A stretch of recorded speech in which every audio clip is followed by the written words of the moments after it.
Hello বন্ধুরা, কেমন আছো তোমরা সবাই? আশা করছি তোমরা সবাই অনেক ভালো আছো। কুটন দিদি ব্লগিং চ্যানেলে তোমাদের সকলকে জানাই স্বাগত। আজ আমি তোমাদের জন্য নিয়ে এসেছি একটা নতুন ভিডিও। আজ আমি তোমাদেরকে বানিয়ে দেখাবো কীভাবে তোমরা খুবই সহজ উপায়ে তৈরি করে নিতে পারবে বাড়িতেই পালং শাকের লুচি এবং তার সাথে আলুর দম। তো চলো তৈরি করে নিই।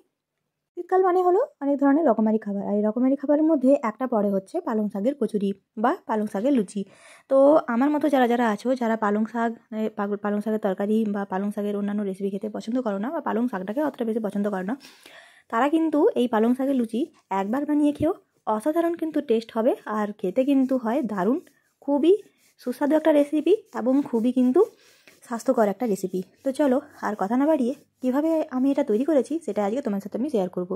তো এখানে দেখো আমি নিয়ে নিয়েছি পালং শাক, আর এই পালং শাকটাকে কিন্তু আমি খুব ভালো করে প্রথমে জল দিয়ে ধুয়ে নেবো, তারপর কিন্তু এটাকে আমি সেদ্ধ করতে দিয়ে নেবো। তো এখানে দেখো আমি কিন্তু একটা বাটির মধ্যে সামান্য পরিমাণ জল নিয়ে নিয়েছি, আর এখানে কিন্তু আমি পালং শাকটাকে খুব ভালো করে দিয়ে নিয়েছি। খুব সুন্দর করে আমি এটা কিন্তু সেদ্ধ করে নেবো। আর এখানে দেখো খুব ভালো করে কিন্তু এটা সেদ্ধ হয়ে গেছে, আর এর সাথে দিয়ে দিয়েছিলাম আমি সিমের বীজ। তো সিমের বীজগুলোকে কিন্তু খুব সুন্দর করে সেদ্ধ করে নেবো। এরপরে পালং শাক সেদ্ধটার সাথে আমি এখানে নিয়ে নিয়েছি 1 চামচের মতো জিরে এবং নিয়ে নিয়েছি প্রায় 1 চামচের মতো আদা বাটা। এখন আমি এটাকে কিন্তু খুব ভালো করে বেটে নেবো। তো এখন দেখো আমি একটা বাটিতে নিয়ে নিয়েছি প্রায় 2 কাপের মতো আটা এবং 1 কাপের মতো ময়দা। আর এরপর আমি কিন্তু এতে মিশিয়ে নেবো 1 চামচের মতো নুন। এখন আমি এতে দিয়ে নেবো প্রায় 2 চামচের মতো সাদা তেল। এরপরে প্রত্যেকটা উপকরণকে খুব ভালো করে কিন্তু আমি মেখে নেবো। এখন আমি এতে দিয়ে নেবো যে পালং শাকের পাতাটা আমরা বেটে রেখেছিলাম, সেই বাটাটা মানে পালং শাকের পাতা বাটাটা কিন্তু আমি এর মধ্যে মিশিয়ে নেবো। আর খুব ভালো করে কিন্তু মাখা চাখা করে একটা সফট ডো তৈরি করে নেবো। তো এই যে দেখো ডোটা কিন্তু খুব সুন্দরভাবে তৈরি হয়ে গেছে। এখন আমি হাতে লাগিয়ে নেবো সামান্য পরিমাণ সাদা তেল, আর এই সাদা তেল দিয়ে কিন্তু আমি এই মাখা ময়দাটাকেও খুব ভালো করে মেখে আমি কিন্তু প্রায় 1 থেকে 2 মিনিটের মতো এটাকে ঢাকা দিয়ে রেখে নেবো।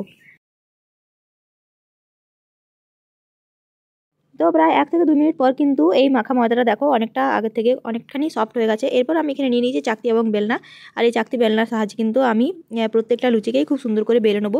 তো সবার আগে কিন্তু আমি চাকতির মধ্যে লাগিয়ে নেবো সামান্য পরিমাণ সাদা তেল, তারপর কিন্তু এই প্রত্যেকটা লুচিকে আমি বেলে নেবো। তো এই যে দেখো একটা লুচি কিন্তু খুব ভালো করে ভাজা হয়ে গেছে। এরপর আমি কিন্তু এটাকে গরম তেলে খুব সুন্দর করে দিয়ে নেবো, আর উলট পালট করে কিন্তু খুব ভালো করে আমি ভেজে নেবো। তো এখানে দেখো আমি কড়াই দিয়ে নিয়েছি সাদা তেল, আর এই তেলটা গরম হয়ে গেলে আমি কিন্তু একটা লুচি এখানে ছেড়ে নেবো। লুচির ওপরের অংশ এবং নিচের অংশ কিন্তু আমি খুব ভালো করে উল্টো পাল্টা করে ভেজে নেবো। তারপরে কিন্তু আমি এটাকে দেখো তুলে নেবো। তো খুব সুন্দর করে কিন্তু একটা লুচি তৈরি করে নিচ্ছি, এইভাবে বাকি লুচিগুলো তৈরি করে নেবো।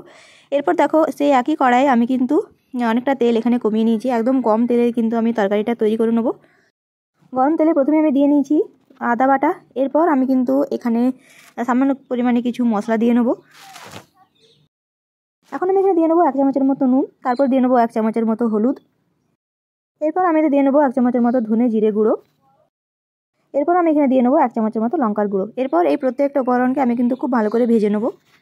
এখন আমি এতে দিয়ে নেবো একটা ছোট্ট কেটে রাখা টমেটো।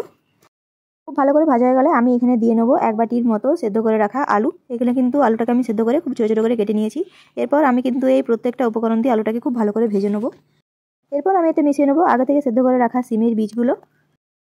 এখন আমি এতে মিশিয়ে নিয়েছি সামান্য পরিমাণে ধনেপাতা। আমি এতে দিয়ে নেবো প্রায় 1 কাপের মতো জল। আর এরপর কিন্তু আমি এটাকে খুব ভালো করে নাড়াচাড়া করে ঢাকা দিয়ে রেখে নেবো প্রায় 10 মিনিটের জন্য। তো প্রায় 10 মিনিট পর দেখো কিন্তু তরকারিটা একদম সুন্দরভাবে কিন্তু তৈরি হয়ে গেছে এই আলুর দমটা। এরপর চলো এটাকে সার্ভ করে নিই। তো এখন দেখো আমি কিন্তু প্লেটে সাজিয়ে নিয়েছি এই আলুর দম এবং পালং শাকের লুচি, আর উপর থেকে দিয়ে নিয়েছি সামান্য পরিমাণে ধনেপাতা।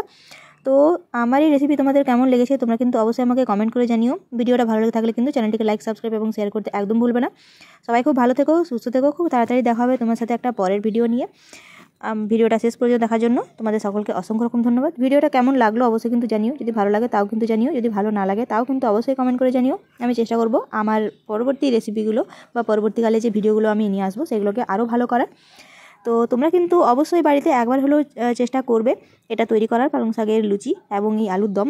খেতে কিন্তু হয়েছিল একদম অসাধারণ, আর এটা কিন্তু খুবই সুস্বাদু এবং খুবই পুষ্টিকর কিন্তু খাবার। পালং শাক কিন্তু আমাদের শরীরের জন্য খুবই উপকারী। তো আজকের মতো আমি এখানেই বিদায় নিচ্ছি। খুব ভালো থেকো, সুস্থ থেকো। খুব তাড়াতাড়ি দেখা হবে তোমার সাথে একটা পরের ভিডিও নিয়ে।